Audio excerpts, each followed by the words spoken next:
राहुल, पुणे महाराष्ट्र से। राधे राधे महाराज जी, आपके चरणों में साष्टांग दंडवत प्रणाम। गुरुदेव महाराज, मैं मदिरापान और मांसाहार करता था तथा नित्य चिड़चिड़ापन और डर लगा रहता था। जब से आपका प्रवचन अमृत और राधा जी का नाम अमृत प्राप्त होने लगा है, अपने आप ही गंदी आदत छुटकारा प्राप्त हो गया है और राधा नाम के साथ ही जीना चाहता हूँ। अब मैं बहुत खुश हूँ, मेरा परिवार भी बहुत खुश है। गुरुदेव महाराज, कृपा हाँ, करके मुझे आशीर्वाद बहुत दीजिए कि मैं भगवत बहुत मार्ग पर अच्छा चल सकूं। हुआ जो अवलो न शानी अबना न सइयो, ये बात हृदय में बैठ जाए। भगवान क्षमा कर देंगे। बकाया मनुष्य शरीर में किसी को दुख देकर अधर्माचरण करने से दुर्गति ही होती है। देखो, हमारे लिए जो आहार निश्चित है वही धर्म है। जिसके लिए जो आहार निश्चित है उसके लिए वही धर्म है। अब जैसे शेर को कहा जाए कि गाजल मूरी घिया तरुई वो तो पशुओं को बलात् मार करके खाएगा, उसका आहार निश्चित है। गरुण जी का आहार सर्प निश्चित है।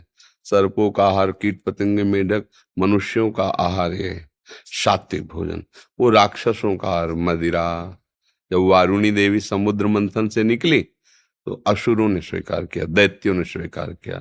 और ये मांस भक्षण कितना निंदनीय है। जैसे हमें अपना शरीर प्यारा है, ऐसे हर पशु पक्षी को, देखो चींटी को भी आप ऐसे को भागने की चेष्टा करेगी। तो किसी भी पशु का मांस खाना पशु की हत्या में सहयोग देना है ना। क्योंकि अगर हम उसका भक्षण करते हैं तो हम भले हत्या नहीं करते और हत्या में भागीदारी है हमारी, तो इसलिए फिर उसकी दुर्गति होती है, मतलब अशुभ गतियां प्राप्त होती हैं। तो अभी चांस है, आपने छोड़ दिया, तो चाहे जितना कोई गलती किए हो भगवान की शरण में आ जाए तो भगवान कहते हैं मैं उसे क्षमा कर देता हूँ, निष्पाप कर देता हूँ। अब आगे से कोई ऐसी गलती ना हो और भजन परायण रहो। अधिक से अधिक जितना नाम जप कर सको और दूसरों को सुख पहुंचाने की भावना रखो। ये पक्की बात है, तुम दूसरों को सुख देने की भावना करोगे मात्र तो तुम और तुम्हारा परिवार सुखी रहेगा। ये हम अंदर की बात आपको बताते हैं। हमसे भूल क्या होती है, अपने और परिवार को सुखी रहने के लिए हम दूसरों के दुख देने की बात सोच लेते हैं। बस यही हमारा पतन हो जाता है। और सिद्धांत ये है, जो दूसरों के सुख को सोचता है कि हमारी क्रिया द्वारा किसी को दुख न पहुंचे, सुख पहुंचे, निश्चित आपका मंगल होगा। किसी को भी आप सुख दे, किसी भी जीव को, तो उसका आशीर्वाद आपके और आपके परिवार को सुखी करेगा। पर प्राय लोग ये नहीं जानते, ऐसा ही मानते हैं कि दूसरे का सुख छीन कर हम सुखी हो सकते हैं। कदापि नहीं, ऐसा नहीं हो सकता। तो नाम जप करो, सत्संग सुनते रहो और अब जितना जीवन बचा है उसमें ऐसी कोई गलती ना हो, तो भगवान कृपा करके आगे बढ़ा देंगे। राधिका रमन शरण जी। गुरुदेव, आपके चरणों में कोटि कोटि प्रणाम। गुरुदेव, लगभग 6 वर्ष पहले एक एकांतिक में किसी ने प्रश्न किया था, मेरे घर में वृंदावन का नाम लेना भी मुश्किल है। आप और आपने उत्तर दिया था कि आप पर श्री जी की बहुत कृपा है। गुरुदेव, आज तक मुझे प्रश्न और उत्तर समझ नहीं आ रहा। भाई, घर में परिवार का इतना विरोधी समुदाय है और आप वृंदावन धाम से, वृंदावन नाम से प्रेम कर रहे हो, जहां वृंदावन उच्चारण करना भी बर्दाश्त नहीं किया जाता, तो कृपा नहीं है? कितनी कृपा है उस जीव के ऊपर कि वो ऐसे समुदाय के बीच में रहकर वृंदावन से प्रेम करता है, वृंदावन का भाव रखता है, जहां बिल्कुल भाव विरोधी है। तो कृपा नहीं है? आई नहीं? जहां लंका में राम राम जपले, जहां पूरी लंका विरोधी है, तो ये तो विभीषण की साधुता प्रसिद्ध हुई। भगवान कहते तुम सरीखे संत प्रेम हो रे। तो कितने कृपा पात्र वो हैं जिन्होंने पूरे परिवार के विरोधी भाव को सहते हुए भी वृंदावन से प्यार किया, वृंदावन वृंदावन वृंदावन का चिंतन किया। तो विशेष कृपा है कि नहीं है? कृपा भाई, वृंदावन धाम की अनुकूलता मिले, ये तो कृपा है ही है। लेकिन प्रतिकूलता में वृंदावन धाम के प्रति प्यार हो, पारिवारिक जनों से जो अपने प्यारे जन हैं वो विरोध कर रहे हैं और उसे वृंदावन से प्यार है, तो विशेष कृपा पात्र है, वो विशेष कृपा का पात्र, समझ रहे ना? हाँ, अनुकूलता मिल रही, भजन हो रहा, तो कृपा तो है ही है। लेकिन प्रतिकूलता मिल रही, फिर भजन जोर का हो रहा, ये विशेष कृपा है, ये विशेष कृपा है जी। कृष्णचंद्र महापात्रा, उड़ीसा से। गुरुदेव, आपके चरणों में कोटि कोटि प्रणाम। गुरुदेव, आपने एक कथा में कहा था कि प्रभु कहते हैं कि जितने भी देवी देवता सब मेरे अंश हैं, आप जिनके ऊपर श्रद्धा रखोगे मुझे पाओगे। लेकिन श्रीमद् गीता में भगवान श्री कृष्ण जी कहते हैं, हे अर्जुन, जो मत परायणा होकर मेरे निरंतर भजन करता है, वो मेरे धाम को प्राप्त होता है। और उसमें आंतरिक बातें है। भगवान कह रहे हैं कि मैं ही सब रूपों में हूं। ये वो जान तो पा नहीं रहा, पर उसने अलग नाम लिया, अमुक देवता और अमुक रूप। तो पूजा वो मेरी ही कर रहा है, वो सारी पूजा मुझे ही प्राप्त हो रही है। पर वो ये ना जानने के कारण उस देवता की पूजा करने का फल प्राप्त करेगा और देवलोक को जाएगा, मेरे को प्राप्त नहीं होगा। पर वो पूजा मेरे को ही प्राप्त हो रही, क्योंकि मैं ही हूं। पर वो ये जान नहीं पा रहा है, वो अमुक नाम अमुक रूप मान रहा है, तो परिणाम स्वरूप उसको फल वही प्राप्त होगा। अगर वो मेरा ये भाव रख कर करे, तो देवता कुत्ते से भगवान की प्राप्ति हो जाएगी। किसी भी जीव की सेवा भगवान के भाव से कर दो तो भगवान की प्राप्ति हो जाएगी। और देवता भगवत स्वरूप है, पर भगवान का भाव नहीं है, तो यद्यपि भगवान ही है सब रूपों में, पर वो पूजा तुम्हें भगवान की प्राप्ति नहीं कराएगी। वो उस देवता की, देवताओं को पूजने वाले देवलोक को जाते हैं, भूतों को पूजने वाले भूतलोक को जाते हैं, पितरों को पूजने वाले पितृलोक, और मेरा पूजन करने वाले मेरे को प्राप्त होते हैं। पर हे अर्जुन, मैं ही सब रूपों में हूं, सब मेरी ही पूजा कर रहे हैं, पर उनके अंदर ये ज्ञान नहीं है, इसलिए मेरे को प्राप्त नहीं कर पा रहे। समझ पाए आप? हाँ, सब रूपों में भगवान ही है। और एक शब्द और अगर उसमें को फिर गौर से सुनना, उसमें कि वो देवताओं की पूजा करते हैं, लेकिन अविधि पूर्वक करते हैं, अविधि पूर्वक। अभी विधान क्या है? सब में प्रभु हैं। ये एक होता है अविधि, कि मंत्रों का ज्ञान न होना, पवित्रता का ज्ञान न होना, और मूल अविधि ये है कि वो भगवान ही हैं, ऐसा भाव ना होने के कारण वो पूजा मेरी ही कर रहे हैं, क्योंकि मैं ही सब रूपों में हूं, पर उन्हें मेरी प्राप्ति नहीं होगी। वो देवलोक को जाएंगे और अपने पुण्यों का फल भोगेंगे। लेकिन जो मेरा भाव रखकर पूजा करता है, उसे मेरी ही प्राप्ति होती है। बात उसमें यह है, सब चराचर जगत भगवान का स्वरूप है, पर हम नहीं मान रहे। हम अपनी पत्नी मान रहे, अपना पुत्र मान रहे, अपना पति मान रहे, तो उसका मोह बंधन हमारी दुर्गति कर रहा है तो सब रूपों में भगवान है नहीं। जैसे घी सर्वत्र है, दूध के रेसे रेसे में, पर ये जो अनुभवी वही जानता है, पर उसकी प्रक्रिया से उसे निकाल करके ही घी रूप में हम प्रयोग कर सकते हैं।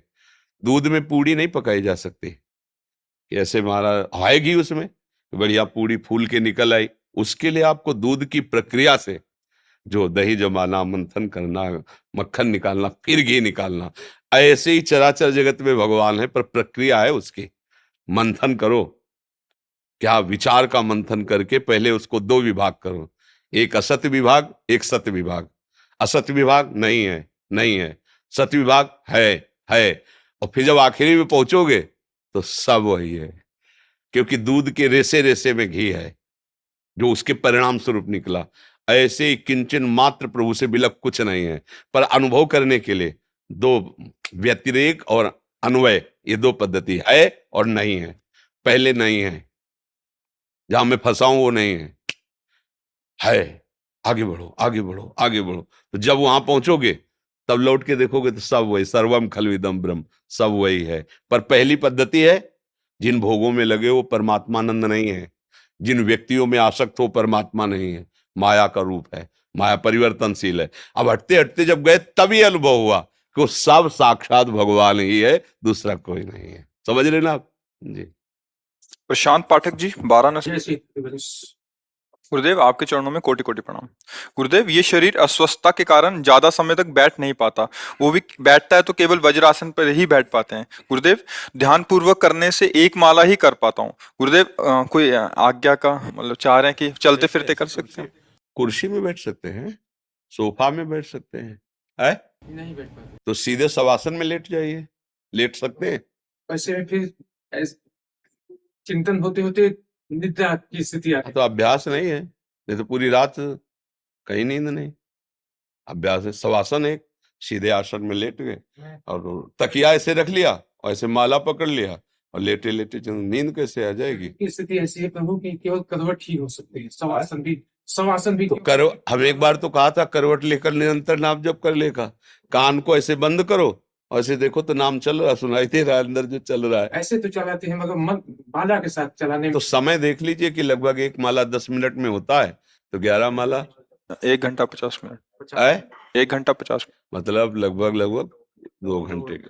तो बस 2 करवट में निपाट दो। 1 घंटे में एक माला भी नहीं कर पाता जो है। फिर अब उस तरीके से करता हूँ तो 1 घंटा लग जाता है एक ही माला में। नहीं, इतना भी नहीं लगता है, अभ्यास ठीक नहीं है इसलिए है। ध्यान अगर मंत्रों का करते तो भी किया जाए तो 45 मिनट कम से कम लग जाता है। बराबर स्थिति नहीं रह सकती कि आप बराबर कई माला इसी में करते हो, ये बकवास है। कई माला नहीं कर सकता। थोड़ी देर तो युद्ध चलता है, फिर इसके बाद मंत्र केवल चलेगा, मन भटकने लगेगा। तो हमको जब मन भटकने लगे तब 11 की संख्या में पहुंचना चाहिए। और अगर चल रहा है एक माला भी अगर ऐसे हुआ तो बहुत भारी है वो, बहुत भारी। मतलब 11-21 की गणना अलग हो गई, वो एक अगर मंत्राकार वृत्ति करते हुए जप रहे तो। पर हमारा जब मंत्राकार वृत्ति पे भाव आएगा तो 1 मिनट भी खाली नहीं जाना चाहिए। उठते बैठते हम जब तक जीवित हैं और जब तक मतलब दिमाग काम कर रहा है तब तक नाम नहीं छूटना चाहिए, मंत्र नहीं छूटना चाहिए। हमें भगवत प्राप्ति करनी, खिलवाड़ थोड़ी करना, किसी को हिसाब थोड़ी देना। बात समझो। अच्छा, जो नए नए बच्चे हैं अब वो प्रमादवश तो फिर उसमें लगो बराबर। एक जैसी स्थिति 20 वर्ष के अभ्यास के बाद या जिसका जितना प्रयास है, कहना थोड़ी कि उसमें कोई मेहनत, कोई अकल लड़ाना, कोई लिखना, ऐसा थोड़ी कुछ। जब आगे चल के स्थिति आती है तो उसी में स्थिति रहती, मंत्राकार स्थिति रहती। जैसे विषय की विषय में रहती है ऐसी मंत्राकार स्थिति रहती। कोई लिखना पढ़ना थोड़ी, तो सब चल रहा है। कभी तो ऐसी स्थिति होती कि कुछ नाम भी लेने की इच्छा नहीं करती, बस लगता है कि वही चीज प्रतिध्वनि के रूप में सुनने की इच्छा। तो सुनो ना उसी को सुनते रहो। अंदर लेटे रहो, चाहे करवट के बल, चाहे सीधा, चाहे खड़े, चाहे वज्रासन में, बस चिंतन में लगो। ठीक है। मान लो कल हाथ टूट जाए किसी का तो माला नहीं होगी तो भजन नहीं होगा क्या? भाई हमें अभ्यास तो ऐसा करना है कि अगर माला भी ना हो तो भी हमारा भजन चलता रहे। ये संख्या 11 माला की जब सुनी तो हाँ, तो 2 घंटे आप समय दीजिए, 2 घंटे समय दीजिए, जितना हो जाए। मंत्राकार बीच में कोई वार्ता नहीं, कोई नहीं, 24 घंटे में निकालिए 2 घंटे समय। लेटे ही लेटे से निकालिए, 2 घंटे दीजिए समय। समझ में आ गया? तो आज्ञा का पालन हो। तो माला हाथ से छूटने हम कह रहे हैं माला छोड़ो, 2 घंटे समय दो ना। 2 प्रकार से भजन करने के लिए हम जब शरणागत मंत्र देते कहते हैं, एक तो माला की संख्या में आप निश्चित करो, और दूसरा कहते हैं उसी को समय में निश्चित करो। जैसे आपका अभ्यास माला से ज्यादा मंत्र में ऐसे लगता है तो पता चल गया कि 11 माला 1 घंटा 50 मिनट में होता है, तो हम 2 घंटे डट के मंत्राकार वृत्ति करते हैं, जो हुआ उसी में पूरा हो गया। समझ रहे ना? इसमें भी कोई दलील है क्या? हाँ, देखो सबसे पहली बात यह है कि गुरु आज्ञा का अक्षरशः पालन करने के लिए मन को तैयार किया जाता है। इसकी दलीलें कम सुनी जाती हैं। पहले प्रयास करके देखा जाता है कि हम किस तरह गुरु आज्ञा का पालन कर सकते हैं, कोई निवेदन ना करना पड़े। और जब बहुत काल प्रयास के बाद उसमें असफलता मिले और जिस कार्य में सफलता दिखाई दे रही कि इससे गुरु आज्ञा का, तब निवेदन किया। मैंने सोफा में बैठ के देखा, मैंने ऐसे बैठ के देखा, हमारा ऐसा स्वास्थ्य के का, लेकिन लेटे लेटे हमसे 2 घंटा आराम से हो जाता है। मैं ऐसा कर, हाँ तो आप ऐसा कर लीजिए। पहले अभ्यास करे फिर निवेदन करे। आज्ञा पर तुरंत निवेदन नहीं किया जाता, आज्ञा पर तुरंत प्रयास किया जाता है, और प्रयास की असफलता में फिर निकाला जाता है क्षेत्र कि किस सफलता से गुरु आज्ञा हमारी पूर्ण होती है, फिर उसका निवेदन किया जाता है। अपने लोग क्या है, तत्काल उसका निर्णय कर देते कि हमसे नहीं हो पाएगा। कोशिश काफी समय से करते रहते प्रभु की ऐसी दो घंटा सुना, 2 घंटा बिना माला के मंत्राकार वृत्ति करने का अभ्यास करो। देखो भगवत प्राप्ति के लिए चले हो और शरीर अस्वस्थ है, कभी भी कोई घटना घट जाए, शरीर छूट जाए, इसका तो हमारा पूरा प्रयास होना चाहिए कि इसी जन्म में हमें भगवत प्राप्ति हो। जैसे हम उपदेश देते हैं, हम सब, हमारा मतलब क्या है सब करने का कि आप लोगों की बुद्धि को घसीट कर हम प्रभु के चरणों में ऐसा समर्पित कर दे कि ये जन्म तुम्हारा व्यर्थ न जाए। समझ पा रहे हो ना? तुम्हें ऐसा करना है, तुम्हें ऐसा करना है, तुम इतनी दंडवत करो, तुम ये कर। जब जैसा प्रेरणा हुई कि तुम्हारा मंगल कैसे होगा, तुम्हारे पाप क्षय हो जाए, तुम्हें कोई दुर्गति न भोगनी पड़े, तुम्हें भगवत प्राप्ति हो जाए, तुम सदैव सुखी रहो, उसके लिए। समझ रहे हो? अब हमसे नहीं होने वाला तो भाई हम चुप हो जाएंगे, क्योंकि हमारा अधिकार आपकी श्रद्धा पर है कि गुरुदेव प्राण चाहे चले जाए पर आपकी आज्ञा नहीं जाएगी, तो हम उत्साहित हो जाएंगे। हाँ हाँ, फिर आप ऐसा करो, फिर जो कमी रह जाएगी वो हम देख लेंगे। पर आपका उत्साह प्रकट हुआ ना कि प्राण चाहे चले जाए आपकी आज्ञा नहीं टाले, तो हमारा उत्साह बढ़ गया। और हमसे तो नहीं होने वाला, तो हम कुछ कर थोड़ी सकते हैं। आप हमें जितना हाथ पकड़ाओगे हम उतने घसीट पाएंगे। आप उधर भागोगे तो हम सोच लेंगे मेरे प्रभु की जैसी इच्छा। एक संत नाव में बैठे जा रहे थे, नाविक ने कहा सावधान, जिसको तैरना आता हो सावधान हो जाओ, नाव डूबने वाली। संत ने अपना बड़ा कमंडल था, दरिया से जल लेकर नाव में डालने लगे।